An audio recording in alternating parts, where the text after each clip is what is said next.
Hey everyone, Connie here, and welcome to my blind reaction to episode 6 of My Little Pony Make Your Mark.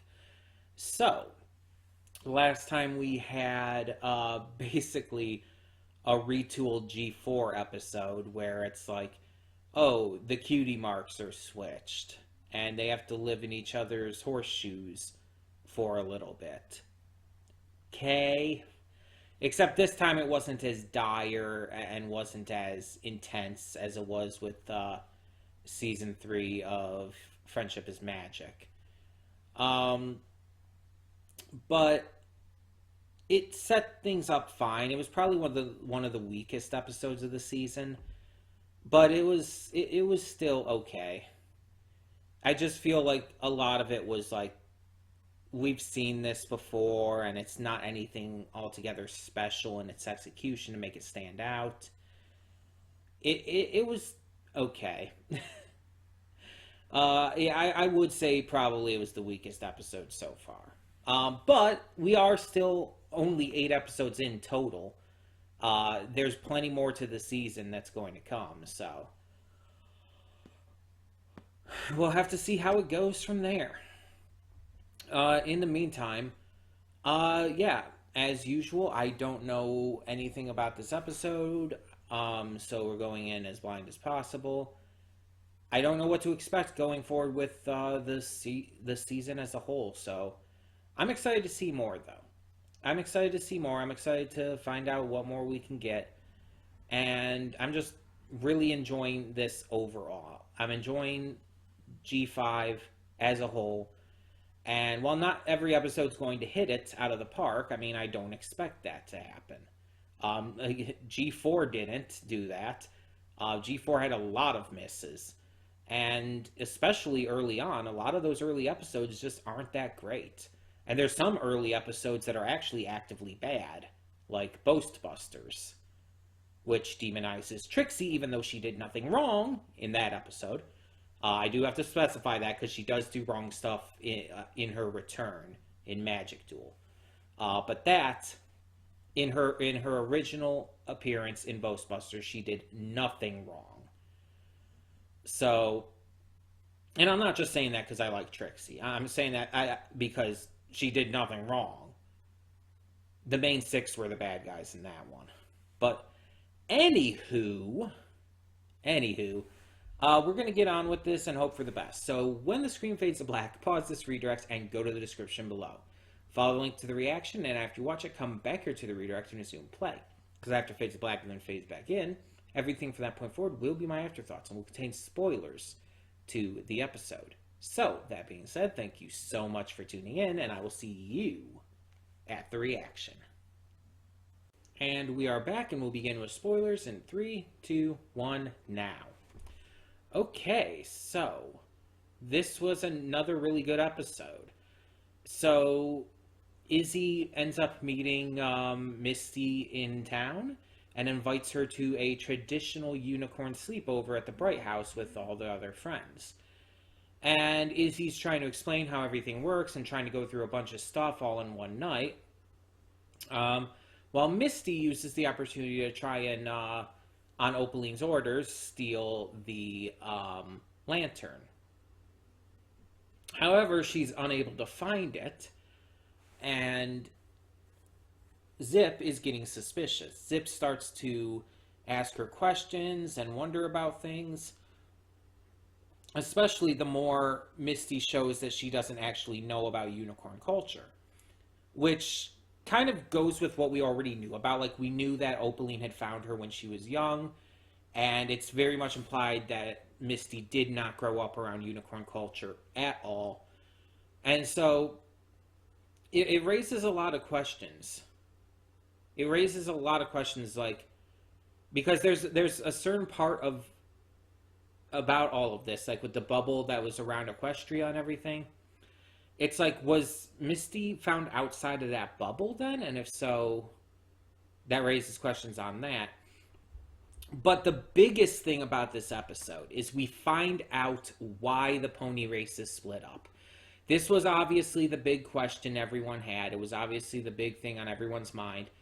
Why did the pony races split up again? Why did everything kind of go sideways? And in this, we find out. Apparently, at some point, a unicorn hurt an earth pony. We don't find out the exact specifications of that. We don't find out exactly how it happened or how bad the injury was. But this caused some division amongst the pony races.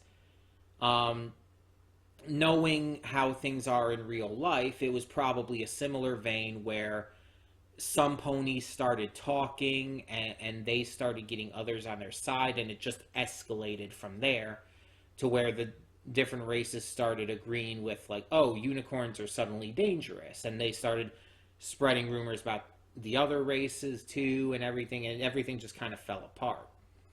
So we find out that before the races all split up, Twilight put this shield around Equestria, and she confined all of the magic into the 3 crystals, which is huge information to find out. It reveals the origin of the crystals. It reveals the reason why there was the bubble around Equestria. It explains so much about why the ponies split up, even if it seems like it was a stupid reason to us. Like, one, obviously pony culture is different. Like, that was even shown in Friendship is Magic. We can't exactly compare it to real life in that regard. But also, again, it was probably just an inane thing that was taken out of context and out of control by people spreading the story around, and it became people starting talking shit about the other races. I say people, but you know I mean ponies. Talking shit about the other races, and things just kept expanding and expanding, getting worse and worse, till eventually the races just kind of diverged. And it was probably a situation where it's like, oh yeah, there were probably some ponies in each of the race who were still fine with the others. Like, obviously, anyone that Twilight was friends with would probably still be fine. But yeah, we also don't know exactly when this happened. We just know that it was obviously sometime after the events of what we see in the main series of Friendship is Magic. The main series is the wrong way to put it. Of the previous series of Friendship is Magic. It's sometime after those events. Twilight was still around. We don't know about her friends and everything, but Twilight was still around, and that's when everything went wrong.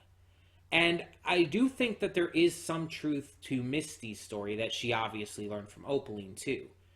Obviously, the part of it that paints Opaline as being the victim is very much wrong. That's obvious. But the idea that Twilight stole Opaline's magic, and the force field was partially to lock her away and everything, to lock her out of Equestria, like, I believe that. I believe that kind of stuff. There are definitely elements of the story that Opaline told Misty that I do believe are true, but that's the point. Like, in order to make the lies more believable, there has to be a kernel of truth in there. There has to be something that is real. It allows it to come across as more believable, more genuine. Even just from you saying it. Though Misty it seems naive enough to have believed pretty much anything. And I don't mean that as an insult against her. She's genuinely naive. She was raised by Opaline, so she probably would have believed anything.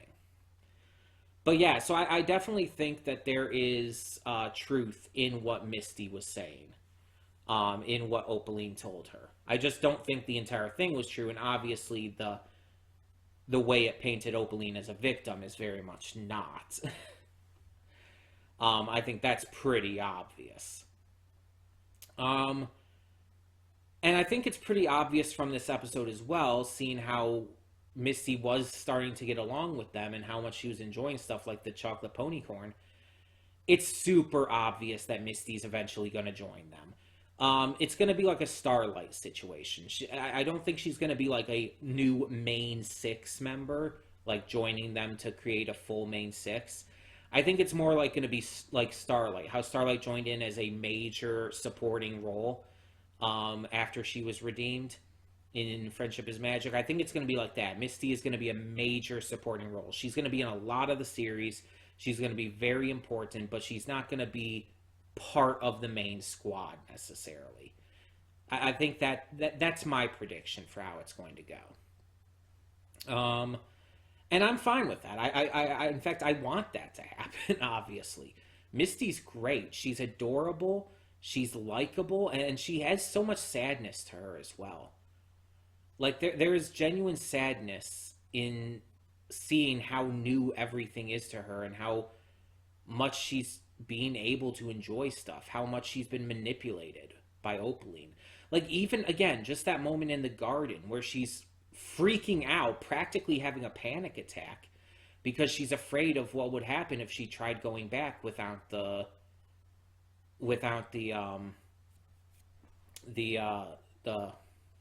mind is blanking lantern. She was so genuinely scared, and that's not healthy.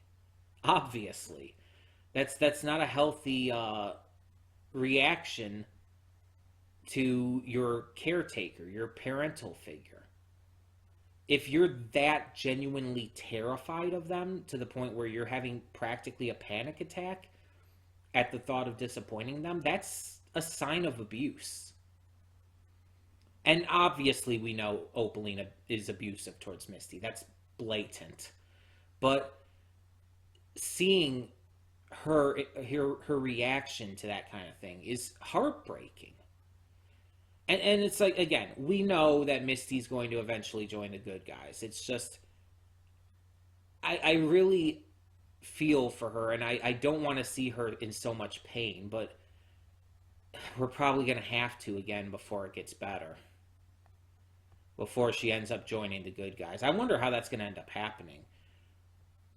And when it does, is she just going to reveal everything to them?